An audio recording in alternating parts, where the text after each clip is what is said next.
আল্লাহর নবী বলবেন, উম্মত 23টা বছর আমি কেঁদেছি।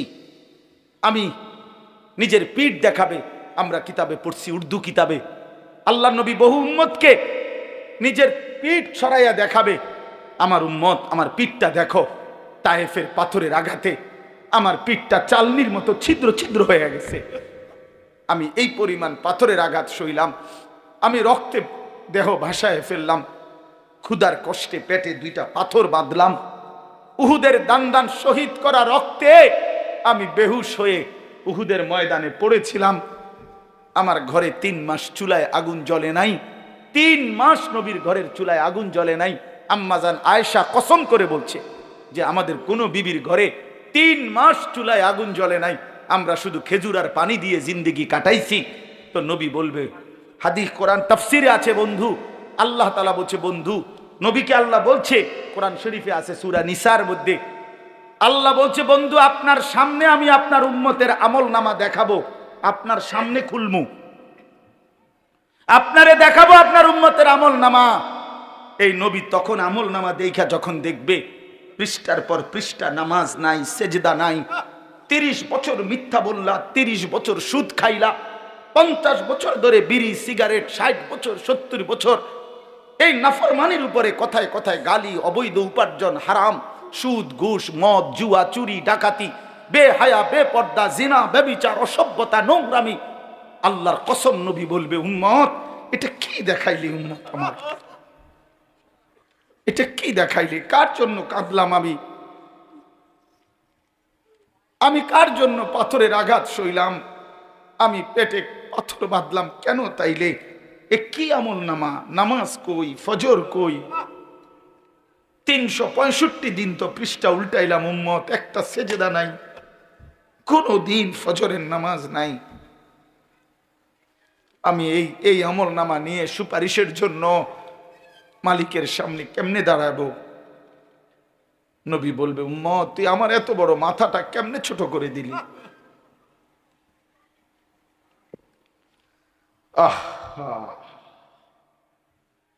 তো তখন রাসূলুল্লাহ সাল্লাল্লাহু আলাইহি ওয়াসাল্লাম বলবে, আমার উম্মত বলো, আমি আর কত কাঁদলে তোর দিল নরম হইতো, আমি আর কত রক্ত ঝরাইলে, আমি আর কতদিন ক্ষুধার কষ্ট সইলে তুমি উম্মত আমার কথা শুনতা? বলো কি বলবেন ভাই, কি বলবেন? ছেলেরা আমার, বদলে যাও, তোমরা মুসলমানের সন্তান, তোমরা নষ্ট হয়ে গেলে দ্বীনের জন্য লড়বে কে বাপ? ইসলামের জন্য জান বাজি রাখবে কে? আগামী দিনে ইমাম মাহদির পক্ষে লড়বে কে? দাজ্জালের বিরুদ্ধে লড়বে কে? আমার অনুরোধ রইল, ছেলেরা তোমাদেরকে অনুরোধ করলাম, অনেক নওজোয়ান মাশাআল্লাহ, আপনি দেখছেন কি পরিমাণ ছেলে, কি পরিমাণ ছেলেরা, যদি এদের প্রত্যেকের কপালে সেজদা থাকতো কি পরিমাণ সুন্দর হইতো। এই জন্য আমি ভাই বলি, যদি কখনো মনটা শক্ত থাকে, কোনোভাবেই মন নরম না হয়, তো মাঝে মাঝে ফিলিস্তিনের মজলুম মুসলমানের রক্ত দেখো। প্রতিদিন কি পরিমাণ মুসলমান আল্লাহর এই জমিনের মধ্যে রক্ত ঝরাচ্ছে। ইসরায়েলের ইহুদি কুত্তারা কি পরিমাণ মুসলমানের রক্তে জমিন ভাসায় ফেলছে। আমি এটা সবচেয়ে বেশি বলি যে গাজা, ফিলিস্তিন, এই জায়গাগুলোর মুসলমান যখন প্রতিদিন রক্ত দিতেছে, শহীদ হচ্ছে, খুন হচ্ছে, ছোট্ট ছোট্ট এতিম বাচ্চা অসহায়ের মতো কাঁদতেছে, বিধবা নারীর কোনো আশ্রয় নাই, সন্তানের কোনো আশ্রয় নাই, মুসলমানের যখন এই পরিমাণ অবস্থা, সেই সময় তুমি মোবাইলে উলঙ্গ ছবি, নাচ গান, জিনা ব্যভিচারের দৃশ্য সারা রাত দেখো, হায় বন্ধু, এটা মানায় না। এত বড় জালেম মানুষের বাচ্চা হইতে পারে না, এটা মানায় না, এটা ইনসাফ না। কারো বাবা এখানে লাশের তরফায়, আর সেই সন্তান যদি বসে বসে মোবাইল টিপে, এটা কি জুলুম না? তো আমাদেরই তো ভাই ওরা, আমাদেরই তো মুসলমান ওরা। এই অবস্থায় কেমনে এই অসভ্যতা, এই নোংরামি, এই অশ্লীলতা, এই বেহায়াপনা, এই নারী, ছবি, নাচ, গান, জেনা, ব্যভিচারের দৃশ্য কিভাবে দেখো ভাই? রাত গভীরে পৃথিবীর সবাই ঘুমিয়ে যায়, তুমি মনে করছো নওজোয়ান ভাই কেউ দেখে না? আল্লাহর কসম, আল্লাহ কোরআনে বলছে, আলাম ইয়ালাম বিআন্নাল্লাহা ইয়ারা, বান্দা মনে রেখো আমি কিন্তু সারাক্ষণ তোমাকে দেখি, আমি দেখছি। আল্লাহ ডাক দিয়ে বলে, আনিস আমি কিন্তু ঘুমাই নাই, আমি আছি। কোরআনুল কারীমের মধ্যে আছে, আল্লাহ তাআলা উল্লেখ করেছেন কোরআনে, ইন্না ফি যালিকা লাযিকরা লিমান কানা লাহু কলবুন আও আলকাস সামআ ওয়া হুয়া শাহীদ। আল্লাহ তাআলা বলেন, নিশ্চয়ই তিনটি জিনিস যে একসাথে করে, এক নম্বর হলো দিল, দুই নম্বর হলো কান, তিন নম্বর হলো চোখ। যে তার দিল, কান, চোখ এই তিনটি একসাথে খোলা রাখে, মানে চোখ মানে সে নিজে উপস্থিত, উপস্থিত না থাকলে চোখ খুলবে কিভাবে, মানে দেখবে কেমন? তো যে তার দিল খোলা রাখে, কান খোলা রাখে, চোখ খোলা রাখে, মানে সচক্ষে উপস্থিত আছে। তো আল্লাহ তাআলা বলেন, এই তিনটি একত্র করে আল্লাহর কথা যে শুনে, নিশ্চয়ই তার জন্য আল্লাহর কোরআনের মধ্যে উপদেশ, নসিহত আছেই আছে। তার মানে তার ফায়দা হয়, তার উপকার হয়, তার জিন্দিগির মধ্যে পরিবর্তন নসিব হয়। আমার ভাই, প্রতিটা আয়োজন কষ্টের আয়োজন। এই মাহফিলটা ইন্তজাম করতে গিয়ে ছেলে পেলে সহ মহল্লাবাসীকে অনেক কষ্ট করতে হয়েছে। এই প্যান্ডেল, এই মাইক, এই পোস্টার, হ্যান্ডবিল, প্রচারণা, ওলামায়ে কেরামকে দাওয়াত দেওয়া। ছেলেরা আমার কাছে 2-3 বার গেছে, কোনোভাবেই চেয়ারম্যান ভাই জনাব ইকবাল বাহার, প্রিয় ভাই, আমার কাছে কথা বলছে মোবাইলে, অনুরোধ করছে, আমিও ওয়াদা দিছি যে ইনশাল্লাহ আমি চেষ্টা করুন।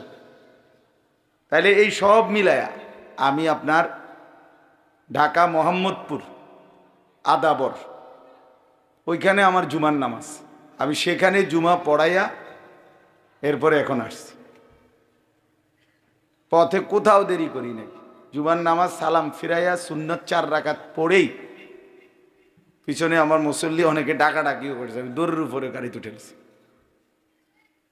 খানা দানা, নাস্তা যা করার সব আগে খাইয়ে ফেলছি জুমার আগে, যাতে করে অনেক দূরের ব্যাপার, পথে কোথাও জ্যাম পড়লে বিপদ হয়ে যাবে। তো আল্লাহ পাকের সবচেয়ে বড় একটা ফজল যে এত লম্বা পথ আসতে, আজকে ঢাকার থেকে কোথাও কোনো জ্যাম পড়ে না, নাই তো এত সহজেই এতটুক সময়ে আসা যাইতো না। তো এই জন্য বললাম, প্রতিটা আয়োজন কষ্টের আয়োজন, অনেক মেহনত করে, ফিকির করে এরপরে ইন্তজাম করা হয়। আপনাদের কাছে আমার অনুরোধ, বিশেষ করে নওজোয়ান ছেলেরা, ভাইয়া, সবার কাছে অনুরোধ, দোস্ত আমার, বন্ধু আমার, এই অল্প একটু সময় আল্লাহর কথা, কোরআনের কথা শতভাগ মনোযোগ দিয়ে শুনলে ভালো হবে। কোরআনুল কারীমের মধ্যে আছে, আল্লাহ তাআলা বলেন, ওয়াহদি ইলাইহি মান ইউনীব, যে আল্লাহর দিকে ঝুঁকে আসে, কিছুটা এগিয়ে আসে, তো আল্লাহ তাআলা বলেন আমি তার চাইতে এগিয়ে হেদায়েত দিয়ে দেই। তুমি আসবা 1 বিঘত, আল্লাহ বলে বান্দা আমি আসবো 1 হাত। তুমি আসবা 1 হাত, আমি আসবো 2 হাত। তুমি আসবা হাঁটতে হাঁটতে, আমি আল্লাহ রহমত মাগফিরাত নিয়ে আসবো দৌড়তে দৌড়তে। এই জন্য বান্দা যদি একটু আগায়, মানে একটু আগ্রহ দেখায়, তাহলে আল্লাহ তাআলা তার চাইতে বেশি দয়া দিয়ে বান্দাকে বদলাইয়া দেয়, হেদায়েত দিয়ে দেয়। এই জন্য এটা খুব গুরুত্বপূর্ণ। যদি কেউ অমনোযোগিতা, বিমুখ, অবজ্ঞা করে, তো আল্লাহ তাআলা ভীষণ নারাজ হয়। কোরআন শরীফে আছে, ওমান আযলামু মিম্মান যুক্কিরা বিআয়াতি রাব্বিহি সুম্মা আ'রাযা আনহা।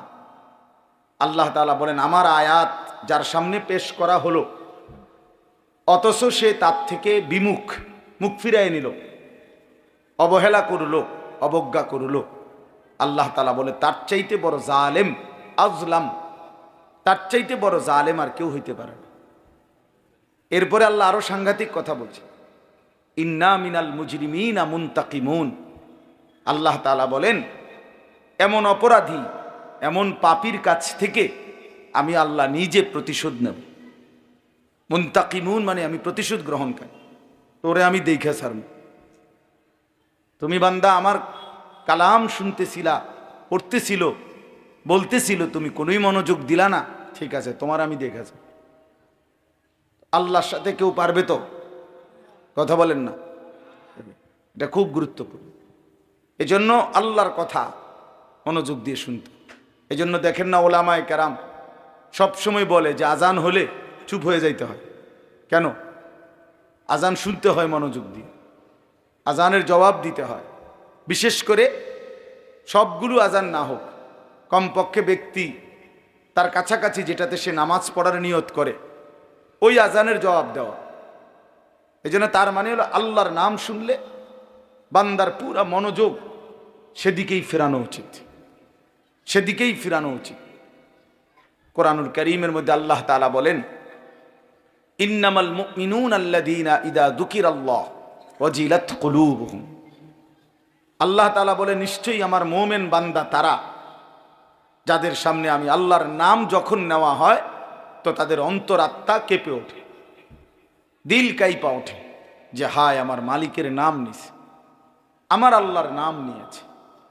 এজন্য এটা বহুতই গুরুত্বপূর্ণ, বহুতই গুরুত্বপূর্ণ যে আল্লাহর কালাম শুনলে চুপ হয়ে যাওয়া, মনোযোগী হওয়া। ইদা কুরি আল কোরআন ফাস্তামিউ লাহু ওয়া আনসিতু। আল্লাহ তাআলা বলেন যখন তোমাদের সামনে কোরআন পড়া হয় তো তোমরা দুইটা কাজ করো। ফাস্তামিউ লাহু, এক নাম্বার মনোযোগ দিয়ে শোনো, ওয়া আনসিতু, দুই নাম্বার চুপ থাকো। তাহলে কি হবে? আল্লাহ তাআলা বলেন লাআল্লাকুম তুরহামুন, তৎক্ষণাৎ তোমাদের উপরে আল্লাহ তাআলার পক্ষ থেকে রহমত বর্ষিত হবে। তাফসীরের মধ্যে লিখছে রহমত বর্ষিত হবে মানে কি?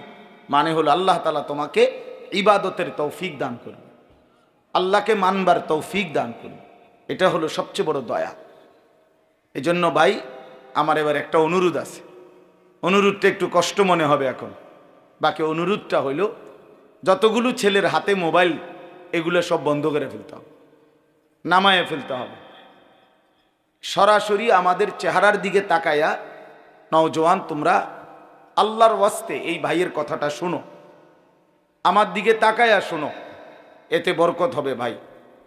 এই মোবাইল অজস্র ওয়াজ, আমি না শুধু হাজার হাজার বক্তাদের ওয়াজ মোবাইলের মধ্যে লাখ লাখ আছে, অভাব নেই।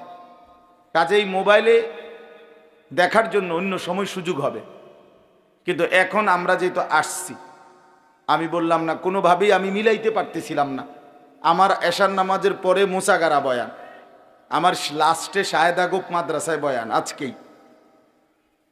তো আমি এরপরেও বলছি যে আমি এই মাগরিবের টাইমে একটু সময় এইবার এখানে আসলাম। ছেলেদেরকে আমি বলছি যে ইনশাল্লাহ সামনের বছর আল্লাহ চাহে তো হায়াতে বাঁচলে তোম করে ভবিষ্যতে একটু সুযোগ মতো টাইম পরে মিলাই দেব। এই জন্য ভাই প্রত্যেকেই ব্যস্ত, এই জন্য আমি অনুরোধ করলাম সবগুলো ছেলে নিজেদের হাতের এই মোবাইলটা বন্ধ করে মোবাইলটা সেফে রাইখো যাতে চুরি না হয়। তো এইভাবে রাইখা দয়া করে ভাই আল্লাহর কোরআনের ছোট্ট ছোট্ট 8টি আয়াত, একটি সূরা আমি পড়ছি কোরআনুল কারীমের, সূরাটার মধ্যে 8 আয়াত, ছোট্ট সূরা। এই ছোট্ট সূরাটা আমরা একটু শুনাই ইনশাআল্লাহ। সবাই মনোযোগ দিয়ে শুনলে আমারও লাভ হবে, আপনাদেরও লাভ হবে, জওয়ানেরও লাভ হবে, বয়স্ক মানুষেরও লাভ হবে। পর্দার আড়ালের যারা মা বোন আছেন আপনারাও শুনলে লাভবান হবে। আল্লাহর কোরআন আমাদের জন্যই, আল্লাহ তাআলা এটা আমাদের জন্যই নাজিল করেছেন, আমাদের হেদায়েতের জন্য, আমাদের রাহনুমাইর জন্য। কোরআনুল কারীমের মধ্যে আছে আল্লাহ তাআলা বলেন, বান্দা আমাকে মানবার জন্য, জান্নাত পাওয়ার জন্য, তুমি আখিরাতের পরীক্ষায় উত্তীর্ণ হওয়ার জন্য 3টা ব্যবস্থা আমি নিয়মিত রাখছি।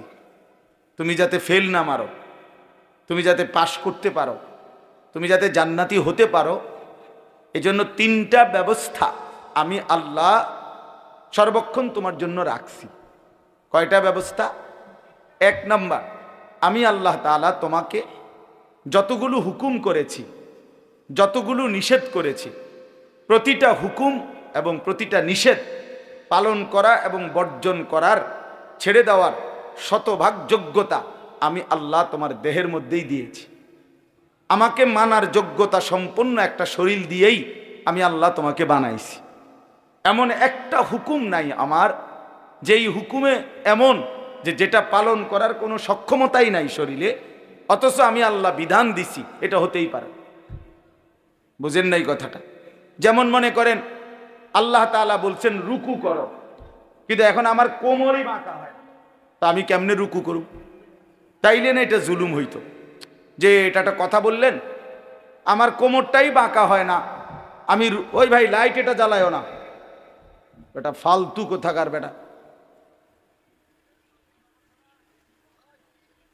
ছোট বড় বালেগ না বালেগ সবার হাতে দিয়ে দিছে মোবাইল, সবার হাতে। হায় মুসলমান, অপ্রাপ্ত বয়স্ক ছোট ছোট বাচ্চাদের হাতে যেই অভিভাবক, সে মা হোক বাবা হোক, দুলাভাই হোক বড় ভাই হোক চাচা হোক, এই বড় মোবাইল যে তাদের হাতে দেয়, বিশ্বাস করেন তার চাইতে বড় জালেম আর কেউ হইতে পারে। ওই মা জালেম যে মা তার সন্তানকে বড় মোবাইল তুলে দিছে, ওই বাপ জালেম, ওই অভিভাবক জালেম। বেটা তুই নষ্ট করে দিলি বেটা তোর সন্তান, তোর একটি পবিত্র সন্তান তুই বেটা নষ্ট করে দিলি বেটা।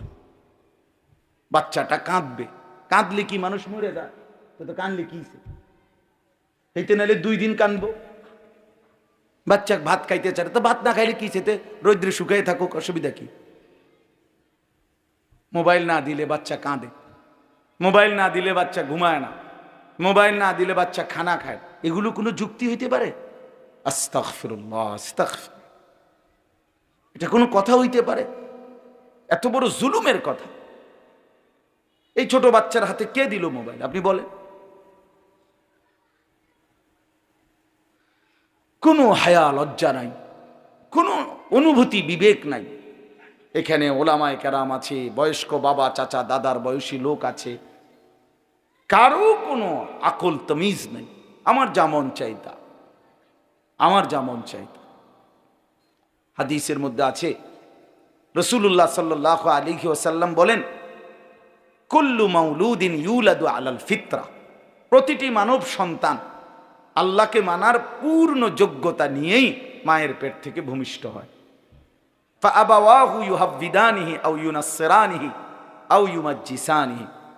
নবী সাল্লাল্লাহু আলাইহি ওয়াসাল্লাম বলেন, অতঃপর মা বাবা, ফাআবাওয়াহু, অতঃপর মা বাবা ওই সন্তানটিকে ইহুদি বানায়, অথবা খ্রিস্টান বানায়, অথবা অগ্নিপূজক বানায়।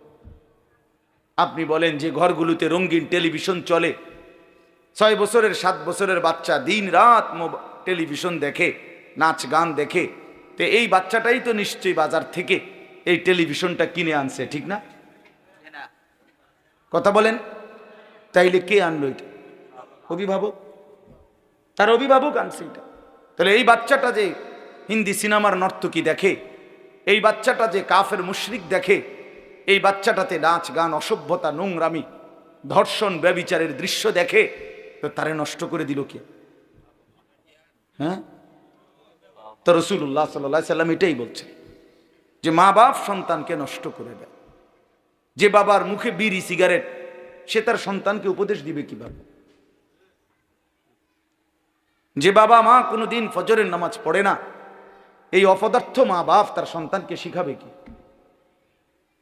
যে বাবা কথায় কথায় গালি দেয়, গালি ছাড়া তার মুখ দিয়া কথা বাইর হয় না, এই অসভ্য লোক, সে তার সন্তানকে আখলাক শিখাবে কিভাবে? বলেন বলেন মিয়া, সে কি শিখাবে? মুখে বিড়ি খাইতে খাইতে ফুট ফরালিয়া করে মানুষ, কি মানুষ হইতো? হেইতে জিগাই যে ওই বাচ্চা যদি জিগা আব্বা আমনের মতনই হইতাম, বিড়ি খাই না, যদি বলে না ফুট আমার মতো হইস না, তো যে হুজুর যদি ছেলেটা যদি জিগায় যে আমনের মতো না হইলে যার মতো হইতাম তার মতো আমনে সহ হইলে অসুবিধা কি? চলেন বাপ ফুত দুজনে আব্দুল কাদের জিলানির মতো হই। বুঝেন নাই কথাটা? চলেন বাপ ফুত দুজনেই বদলায় যাই। এটা জরুরি বিষয়। হাসি দিয়ে উড়ে দাও। অভিভাবকের হাতে আল্লাহ বাচ্চাকে দিচ্ছেন। গরু ছাগলের বাচ্চা অভিভাবক লাগে না। গাভীর বাচ্চা 2 বাজার পরে গাভী বেচ চালায়, কোনো অসুবিধা নাই। এই গাভী বাচ্চা বাছুর দৌড়াইয়া মরে তার জিন্দিগি পার হয়, অভিভাবক লাগে না, এনে শিখানোর কিছু নাই। কিন্তু একজন বাচ্চা, মানুষের বাচ্চার উপরে বাবা মা চাচা জ্যাঠা মামা ফুফা খালু দাদা দাদি নানা নানি বড় ভাই বড় বোন এতগুলো মানুষ দেওয়ার পরে ছেলেটা নষ্ট হয়ে গেল কেন?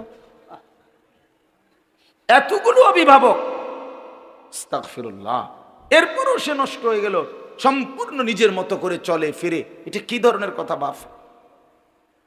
এর চাইতে বড় আশ্চর্য কথা আর কি হইতে পারে? এতগুলো অভিভাবকের বাঁধন থেকে ছুটে গিয়ে সে এখন নিজের মতো চলে। আল্লাহ আমাদেরকে বুঝ দান করে। এজন্য এটা জরুরি বিষয় মনে রাখ। রাসূলুল্লাহ সাল্লাল্লাহু আলাইহি সাল্লামের, আপনারা সবাই জানেন, রাসূলুল্লাহ সাল্লাল্লাহু আলাইহি সাল্লামের কলিজার টুকরা ছিল হাসান হুসাইন রাদিয়াল্লাহু তাআলা আনহুমা। এই 2 নাতি নবীর কলিজার টুকরা ছিল, ঠিক না বলেন? রাসূলুল্লাহ সাল্লাল্লাহু আলাইহি সাল্লাম বলছে, হুমা রাইহানাতাই ফিদ দুনিয়া। হাসান হুসাইন এই 2 জন হলো আমার দুনিয়ার সুগন্ধি ফুল। মানুষ যেমন ফুলের ঘ্রাণ নেয়, আতরের ঘ্রাণ নেয়, আমি আমার হাসান হুসাইন থেকে ঘ্রাণ নেই, সুঘ্রাণ নেই। এরকম আদর করতেন। সেই আদরের নাতি আল্লাহ নবীর কাঁধে উঠতেন, ঘাড়ে উঠতেন, কোলে নিতেন। কিতাবের মধ্যে আছে রাসূলুল্লাহ সাল্লাল্লাহু আলাইহি সাল্লাম ওনাদেরকে কোলে বসাইয়া জুমার খুতবা দিতেন, এমনি বয়ান করতেন, মানে এতটা আদর করতেন, এতটা আদর করতেন।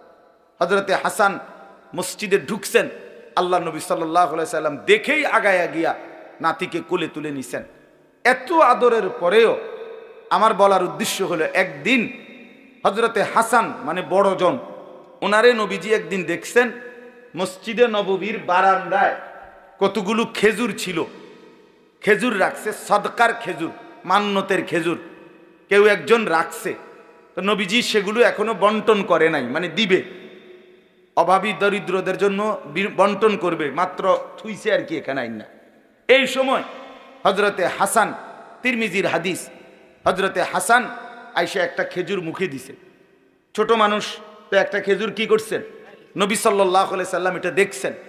সাথে সাথে আল্লাহ নবী সাল্লাল্লাহু আলাইহি সাল্লাম ওনার সামনে গিয়ে বললেন, কাখ কাখ, আরবি শব্দ, মানে ওয়াক ওয়াক, মানে এটা ফেলাও ফেলাও, হাতের ইশারা দিয়ে বুঝাইলেন মানে এটা ফেলাও।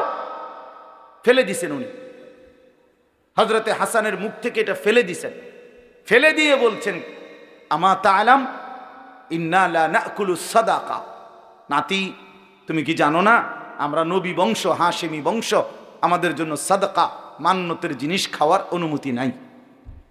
রাসূলের বংশের জন্য মান্নতের জিনিস খাওয়ার কি নাই, অনুমতি নাই। এটাই মাসালা, হাশেমি বংশ ওনারা। তো এজন্য আল্লাহ নবী সাল্লাল্লাহু আলাইহি সাল্লাম ওনার মুখ থেকে এটা ফেলে দিছেন। আচ্ছা আপনি এবার ভাবেন তো, নবী সাল্লাল্লাহু আলাইহি সাল্লামের ঘরে কি তখন খেজুর ছিল না? কথা বলেন না কেন? তো বাচ্চা মানুষ একটা খেজুর খাইছে, উনি যদি নিজের ঘরের থেকে আরো 10টা খেজুর আইনা দেয়, অসুবিধা কি বলেন? কোনো সমস্যা নাই। কিন্তু সন্তান, এই নাতি, খেজুর তো আইনা দেওয়া যাবে, কিন্তু সে আখলাক শিখবে কিভাবে? সে দিন শিখবে কিভাবে? আহলাক তো দেখানো যাবে, আদর তো দেখানো যাবে, কিন্তু সে শিখবে কিভাবে তাইলে? হ্যাঁ, তার শিক্ষাটা হবে কিভাবে তাইলে? যে না, বাচ্চা মানুষ একটা খেজুর জন খাইয়েই ফেলছে, তো আমি আরো 10টা খেজুর আইনা দিয়ে যাই, এটা না দিলে নামনে, কিন্তু সে শিখবে কিভাবে? তার মনে পড়বে কিভাবে? সে দিন শিখবে কিভাবে? আখলাক শিখবে কিভাবে? এই জন্য এটা জরুরি বিষয়। কথাটা প্রসঙ্গ দেখে আমি লম্বা করলাম। এটা জরুরি বিষয় বাপ, সন্তানের আখলাক এটা মানুষের সবচেয়ে বড় সম্পদ। রাসূলুল্লাহ সাল্লাল্লাহু আলাইহি ওয়াসাল্লাম বলেন, মা নাহালা ওয়ালিদুন ওয়ালাদাহু মিন নুহলিন মিন আদাবিন হাসান। কোন পিতা মাতা তার সন্তানের জন্য সবচেয়ে বড় কি রেখে গেল, নবীজি বলেন সবচেয়ে উত্তম কি রেখে গেল মা বাপ? আমার বাবা মা তো মরে গেল, কিন্তু সন্তানের জন্য রেখে গেল কি?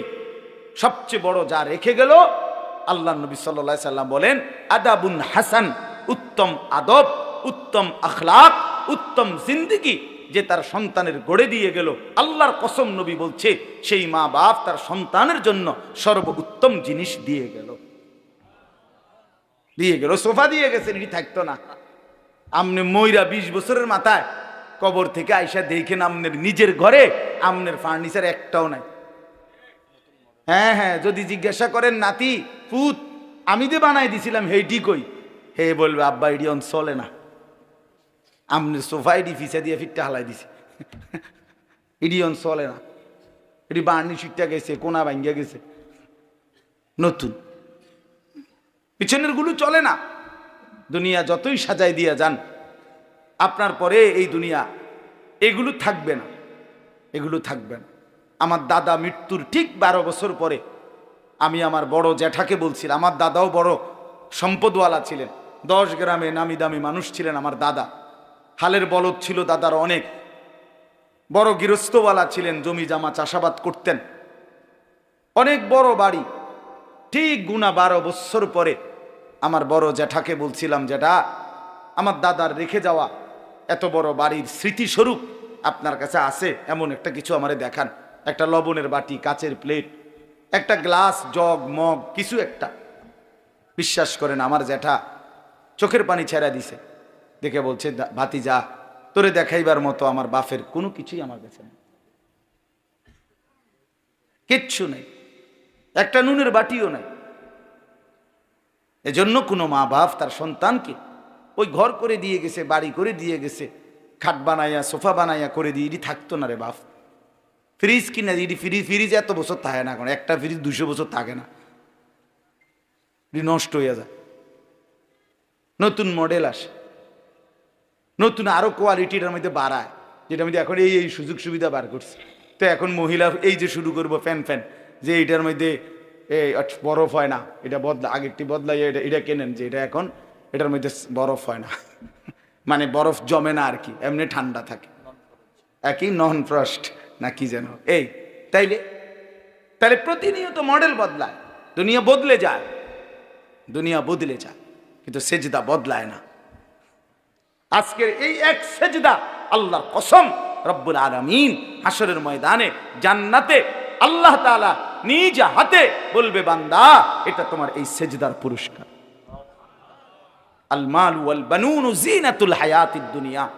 আল্লাহ তাআলা বলেন সম্পদ, সন্তান এগুলো শুধুই কেবল দুনিয়ার সৌন্দর্য। ওয়াল বাকিয়াতুস সালিহাত, বাকি থাকবে একমাত্র আস-সালিহাত, সমস্ত নেক আমল, সমস্ত নেক আমল, সমস্ত নেক আমল।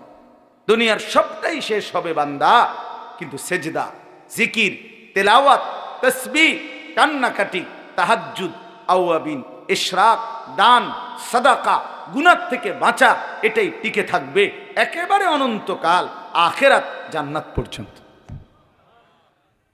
এই জন্য অনুরোধ করলাম, সন্তানরে নষ্ট করেন না, সন্তানরে বরবাদ করেন না, সন্তানকে দিন শিখাবেন। একজনও একটা বাচ্চাকেও, ছেলে কেউ না, বাপ মেয়ে কেউ না, কাউকে বঞ্চিত করেন না। মুসলমানের ঘরে জন্ম নিয়া কোন মুসলমানের বাচ্চা যদি আল্লাহর কোরআন পড়তে না পারে, তার চাইতে বড় বদনসিব, দুর্ভাগ্য আল্লাহর কসম আর কিছু হইতে পারে না। মালিকরে চেনে না, সেজদা চেনে না, আল্লাহর কালাম পড়তে পারে না, হায় বেটা তুমি তোমার সন্তান কি বানাইলা, এই অমানুষ কেন বানাইলা, কি করলা জীবন, কি করলা জীবন।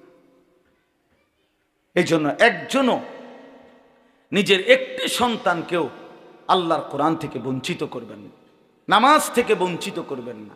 চেষ্টা করবেন, চেষ্টা করেন যে হুজুর চেষ্টা করছি, 50 বার বলছি না, 50 বার বলার পরে আর বলতে হয় না, এই সিদ্ধান্ত আপনারে কে দিছে? কথা বলেন না। 3 বছর চেষ্টা করছি হুজুর, তারে মানুষ করতে পারলাম না, তো 3 বছর পরে ছেড়ে দিতে হয়, মানে আর বলতে হয় না, এই ফয়সালা কে দিল? চেয়ারম্যান আপনি সিদ্ধান্ত দিচ্ছেন, এটা কে দিল বলেন, এটা কে ফয়সালা দিল? কথা বোঝেন নাই আমার? যে আমি আমার বউরে হুজুর 2 বছর ধরে কইছি পর্দা করতো, বেড়ি করে না, আচ্ছা ঠিক আছে পর্দা করে না, তো 2 বছর পরে আর বলতে হবে না, এই অনুমতি কে দিল? এমন কোন অনুমতি কেউ পক্ষে দেওয়ার ক্ষমতা আছে কারো? তো 950 বছর এক টানা নূহ আলাইহিস সালাম মানুষকে আল্লাহর দিকে ডাকছে। 950 বছর, 950 বছর মামুর বাড়ির কথা না। 950 বছর আর 950 টাকা এক কথা না। 950 টাকা মানে তো 50 টাকা কম, 1000 টাকা। কিন্তু 950 বছর আমরা এক একজনের বাপ দাদা 14 গোষ্ঠী কয়জনের হায়াত মিলাইলে 950 বছর হবে? গোনেন, বইয়া বইয়া গোনেন, 60-70 করে মিলান, তাইলে 950 বছর এক টানা তিনি আল্লাহর দিকে ডাকছেন। কিন্তু 950 বছর পরেও যেদিন নৌকাটা ছেড়ে দিবে, তুফানের পানি উঠে গেছে, পানি দেখা যায়, ওয়াফারাত-তান্নুর, চুলার মধ্য থেকে পানি উঠে গেছে, পানি বের হয়ে গেছে, নৌকা উনি ছেড়ে দিবে, উনার লোকগুলোরই উঠাইয়া ফেলছে নূহ আলাইহিস সালাম। আল্লাহর কসম কোরআনে আছে, হযরত সূরা হুদের মধ্যে আল্লাহর নবী নূহ আলাইহিস সালাম এই শেষ মুহূর্তে পানি আসতেছে, নৌকা ছেড়ে দিবে, এই সময়ও নিজের কাফের ছেলে কেনান তারে ওই মুহূর্তেও আল্লাহর দিকে, ঈমানের দিকে শেষ মুহূর্ত বাঁচাবার চেষ্টা করছে।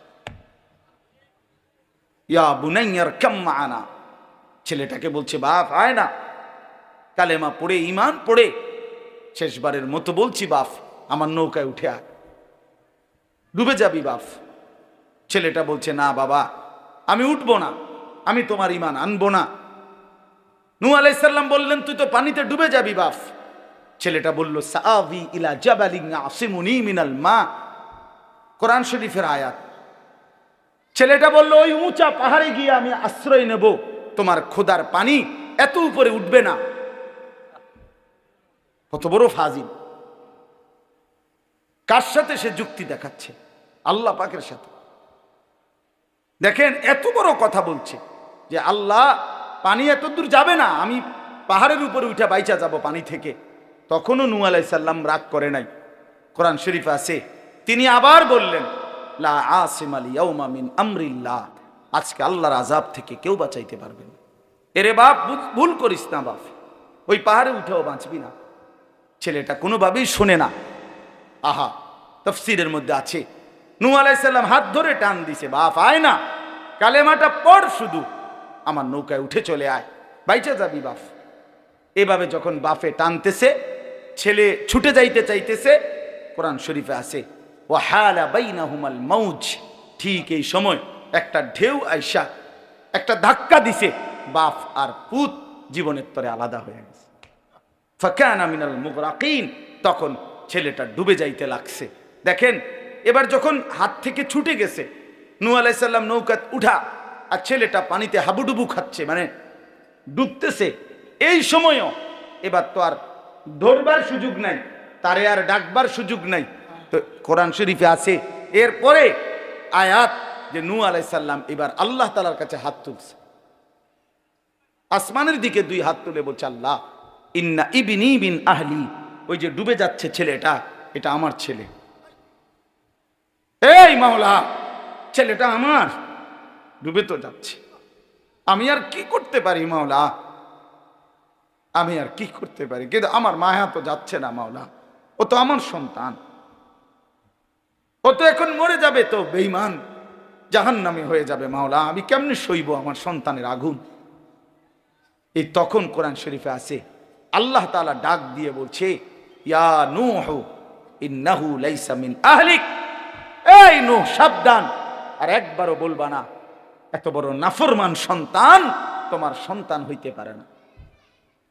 ইন্নাহু লাইসা মিন আহলিক, এটা তোমার সন্তান নয়। ইন্নাহু আমালুন গায়রু সালিহ, এটা বেআমল, আর বেআমল কোন ঈমানদারের সন্তান নয়।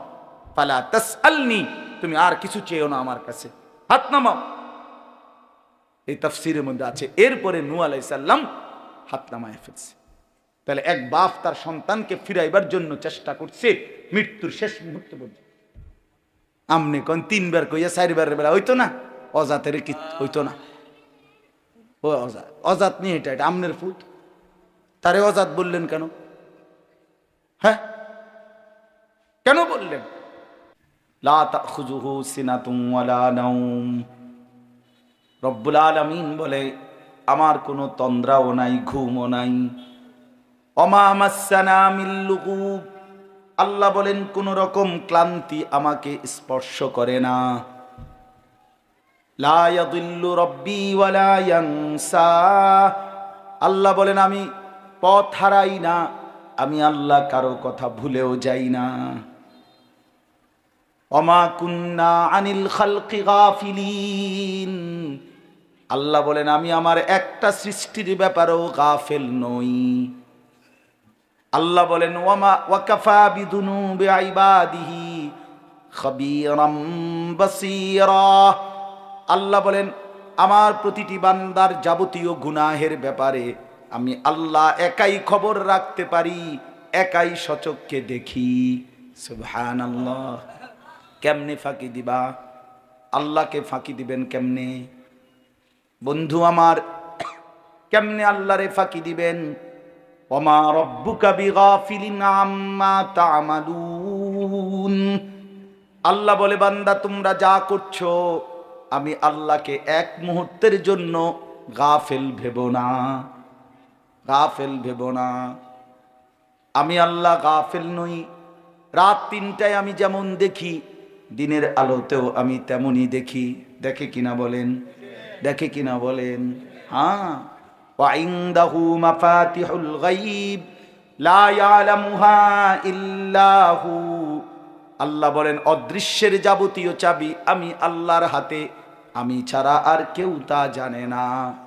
ويعلم ما في البر والبحر, আল্লাহ বলেন জমিনের তলদেশে কিংবা মাটির উপরে, সাগরের তলদেশে কিংবা মাটির উপরে যেখানে যা সব আমি আল্লাহ জানি। ওমা তাসকুতু মিন ওয়ারাকাতিন ইল্লা ইয়ালামুহা, জমিনের কোথাও যদি একটা পাতা পড়ে আমি আল্লাহ তাও জানি। ওয়ালা হাববাতিন ফি যুলুমাতিল আরদি, মাটির অন্ধকারে কোন গাছের কোন দানা কোন বীজ কোনটা আমার বান্দা রোপণ করেছে আমি সেটাও জানি। ওয়ালা রাতবিন ওয়ালা ইয়াবিসিন, শুকনা কিংবা ভিজা যত কিছুই আছে সব আমি জানি। আল্লাহ বলেন শুধু আমি জানি না বান্দা, ইল্লা ফি কিতাবিন মুবিন, সব কিছু আমি আল্লাহ আমার নির্ধারিত সুস্পষ্ট কিতাব তাকদীরের মধ্যে লিখে রেখেছি। এই পৃথিবীতে ধান হবে কয়টা, গম হবে কয়টা, ফুল হবে কয়টা, ফল হবে কয়টা, মাছ হবে কয়টা, গোশত হবে কয়টা, রব্বুল আলামিন বলে এটা আমি নগদ সিদ্ধান্ত না, আসমান জমিন সৃষ্টির 50,000 বছর আগেই আমি আমার গোটা সৃষ্টির তাকদীর সমস্ত কিছু আল্লাহ ভিন্ন যত কিছু হইতে পারে সব কিছুর তাকদীর আল্লাহ সুনির্দিষ্ট কিতাবে লৌহে মাহফুজে লিখে রাখছেন, লিখে রাখছেন, লিখে রাখছেন। তুমি হাসবা কয়বার লেখা আছে, তুমি কাঁদবা কয়বার লেখা আছে। একবার বেশি হাসতেও পারবা না, একবার বেশি কাঁদতেও পারবা না। এক লোকমা না খাইয়াও যাইতারতা না কবরে, এক লোকমা বেশতি খাইয়াও যাইতারতা। ওয়ালা রাতবিন ওয়ালা ইয়াবিসিন ইল্লা ফি কিতাবিম মুবিন, শুধু আমি জানি এটা না, আমি লিখে রাখছি, লিখে। তাকদীর এটা আমাদের ঈমানের অংশ, ঠিক না? ওয়াল কদরি খাইরিহি ওয়া শাররিহি মিনাল্লাহি তাআলা, এটা আমাদের ঈমানের যে 7টা ঈমানে মুফাসসাল এর মধ্যে একটা আছে কিনা বলেন? এটা জরুরি।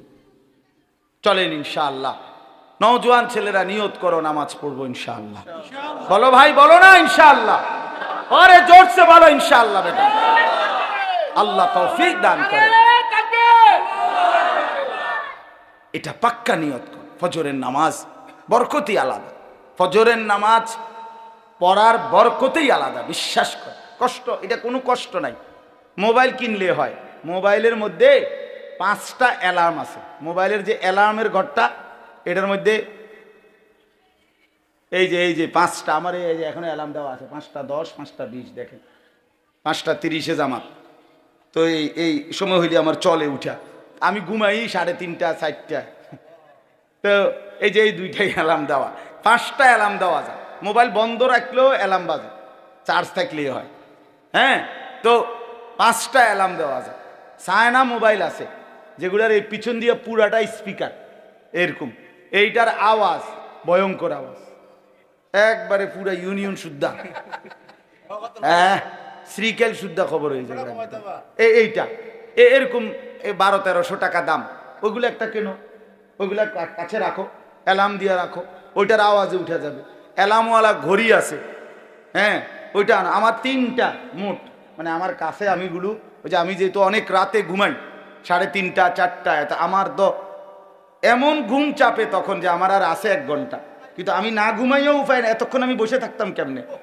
আবার ঘুমাইয়া ফজরের নামাজে উঠতে কষ্ট হয়, এই জন্য আমার বাসায় 3টা, এইটা একটা, আর এই সায়না মোবাইল একটা আছে এই আওয়াজওয়ালা, আর একটা হইলো এই অ্যালার্ম ঘড়ি, একটা টেবিলের উপরে, একটা আমার একটা ওয়ার্ড্রপ আছে আমার কাপড় চোপড় রাখি এটার উপরে, আর একটা বালিশের লোক। তো 3খানে রাখলাম কেন, এক জায়গায় রাখলে অনেক সময় বিরক্তির কারণে বন্ধ করে দিলাম 3টা, এই জন্য দূরে দূরে থাকে, যাতে করে হ্যান্ড গিয়ে বন্ধ করলে তো উঠতেই এলাম। বুদ্ধি ছাড়া চললে আমাকে তো উঠতেই হবে, কারণ যেটা আমি উঠার জন্য বুদ্ধি, কারণ আমার তো নামাজ ফজর পড়তে হবে কিনা আমার তো উপায়ই নাই, আমাকে যেটা পড়তেই হবে সেটা আমার কষ্ট করতেই হবে, কষ্ট করতেই হবে। এই জন্য বন্ধু আমার ফজরের নামাজ রাসূলুল্লাহ সাল্লাল্লাহু আলাইহি ওয়াসাল্লাম বলছেন, বিশ্বাস করেন ফজরের নামাজ যে পড়ে না, নবী বলছে সে খবিস।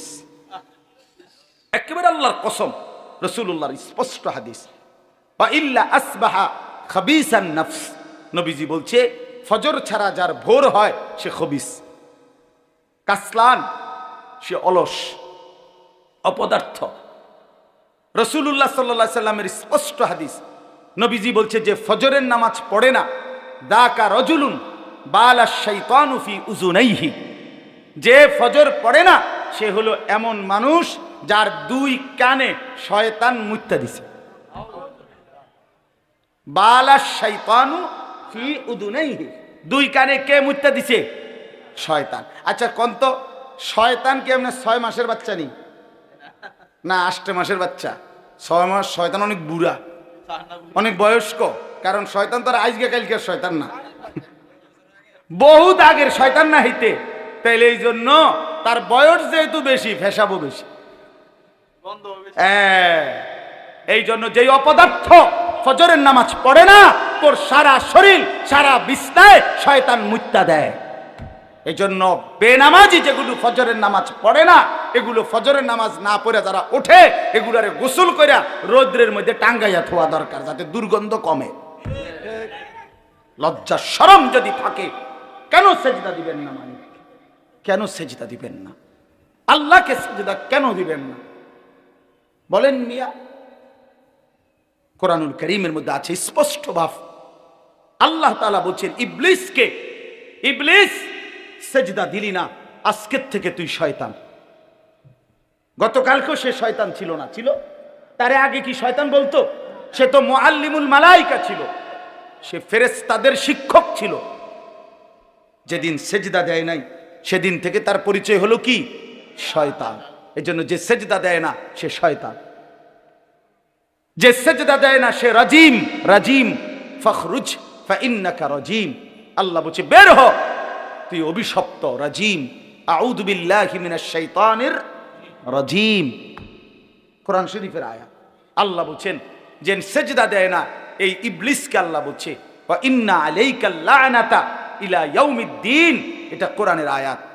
সাংঘাতিক কথা ভাই। আল্লাহ বলছে ইবলিস তুই আমারে সেজদা দিলি না, তো আজকের থেকে নিয়ে কিয়ামত দিবস পর্যন্ত তোর উপরে আল্লাহর লানত। বেনামাজি তোর উপরে আল্লাহর লানত, লানত, লানত, লানত। খোদার গজব, খোদার গজব, খোদার গজব। আল্লাহর লানত নিয়ে জীবন সুন্দর হয় না। কেল চুল ফিসের দিকে ফিরানোটার মধ্যে জিন্দিগি না, মোটরসাইকেল চালাইলেই জীবন না। আরেক বেডি আপনার লগে কথা কই দেখে এটা সুখের কিছু না, বেডিও অসিব্য, আমনও অসিব্য। বুঝেন নাই? বেডিও অসৎ, আমনও অসৎ। এটা কোনো সুখের কিছু না, এটা কোনো প্রশংসার কিছু না, এটা সুখের কিছু না। অতএব এটা জরুরি বিষয়। এত অভিশাপ নিয়ে কেমনে জীবন কাটে ভাইয়া? কোরআন শরীফে আছে ভাই, সরাসরি কোরআনের আয়াত, সবগুলো কোরআন শরীফের আয়াত বললাম। জাহান্নামীকে যখন জাহান্নামে ফেলা হবে, জাহান্নামী বিকট চিৎকার করবে।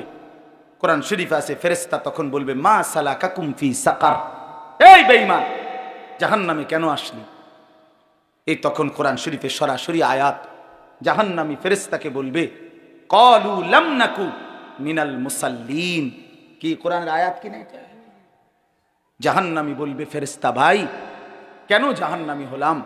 লাম নাকু মিনাল মুসাল্লিন, আমি নামাজি ছিলাম না। কি ছিলাম না? বলেন না বাবা, কি ছিলাম না? নামাজি ছিলাম, নামাজি ছিলাম, নামাজি ছিলাম। কোরআন শরীফে আছে আল্লাহ বলেন ওয়াইলুন ইয়াউমাইদিল লিল মুকাদ্দিবিন, মিথ্যাবাদী নাফরমান পাপীদের জন্য সেদিন জাহান্নাম। তো কেমন পাপী, কেন পাপী? আল্লাহ বলেন ওয়াইদা কিলা লাহুমুর কাউ লা ইয়ারকাউন, যখন তাদেরকে দুনিয়ায় বারবার বলা হতো রুকু দিতে, সেজদা দিতে, নামাজ পড়তে, লা ইয়ারকাউন, তারা রুকু দিত না, সেজদা দিত না, নামাজ পড়তো না। এই জন্য আজকে হাসরের ময়দানে তাদের জন্য জাহান্নাম। আর কেমনে বলতো? আর কিভাবে বলতো ভাই? কোরআন শরীফে আছে আল্লাহ তাআলা বলেন হাসরের ময়দানে প্রত্যেককে আল্লাহ তাআলা একেবারে পুরা শরীর বিবস্ত্র করে দাঁড় করাবেন। ইয়াউমা ইউকশাফু আন সাকিন, একদম টাকনু পর্যন্ত কোনো শরীরে কোনো কাপড় থাকবে না, একবারে উন্মুক্ত খোলা। এই অবস্থায় দাঁড়াবার পরে আল্লাহ তাআলা বলেন ওয়ায়ুদআউনা ইলাস সুজুদ, যত নাফরমান আল্লাহকে সেজদা দেয় নাই, কোরআন শরীফের আয়াত, ফেরেশতা তাদেরকে ডাক দিয়া বলবে বেঈমান তোর এতগুলো সেজদা মোট ছুটেছে তোর হায়াতে, এগুলো এখন দে। ওয়ায়ুদআউনা ইলাস সুজুদ, সেজদা দিতে বলা হবে। আল্লাহর কসম আল্লাহ বলেন ফালা ইয়াস্তাতিউন, লক্ষ কোটিবার চেষ্টা করেও নাফরমান একটা সেজদাও দিতে পারবে না। আজকে তো কোনই বাঁকা হয়, কোমর বাঁকা হয়, হাঁটু বাঁকা হয়, আল্লাহর কসম সেদিন কিছুই বাঁকা হবে না। খাশিআতান আবসারুহুম, আল্লাহ বলে চোখ নিচের দিকে নামায়া রাখবে। তারহাকুহুম যিল্লা, লাঞ্ছনা আর অপমান তাকে ঘিরে ধরবে। বেইজ্জতি, বেইজ্জতি। পাক্কা নিয়ত করে, আলাদা আলাদা নিয়ত করে, আলাদা আলাদা নিয়ত করে। যুবক ভাই তুমি আলাদা বদলাও, একজন হলে একজন বদলাও। আমার 50 বছর বলার দ্বারাও যদি কেউ একজন বদলে যায়, আর মালিক যদি এই উসিলায় আমারে মাফ করে দেয়, আমি সার্থক। শেষ কথা আমার, এবার আমি শুধু তর্জমাটা শুনাই। আমার মূল বক্তব্যটা আমি অনুরোধ করলাম, এতগুলো ছেলেকে দেখেই মূলত নামাজের এই গুরুত্ব দিলাম। ভাই তোমাদের চেহারা সুরতে অনেক মহব্বত করো, আমরা জানি, ভালোবাসো, আমরা জানি। আমারে বারবার ছেলেরা বলছে যে হুজুর ছেলেদের সবার আবদার আপনি আসেন, এই জন্য আসছে। আমি জানি এই ভালোবাসা আল্লাহর জন্য, না আর কোনো কিছুই নাই, আর কোনো অন্য কোনো আত্মীয়তা আপনাদের সাথে আমাদের নাই, ঠিকই না? বলেন না কেন? শুধু আল্লাহর জন্য। কার জন্য বলেন? আল্লাহর জন্য, আল্লাহর জন্য, আল্লাহর জন্য, আল্লাহর জন্য। অতএব আজকে এতগুলো ছেলেকে দেখেই মূলত বয়স্ক বাবা আপনাদের কষ্ট নিয়ে না, আপনাদেরকে বেশি কিছু বলতে পারলাম না, কিন্তু এই নওজোয়ান আপনাদের ছেলে, এরা আপনাদের ভাতিজা, আপনাদের নাতি, আপনাদের সন্তান।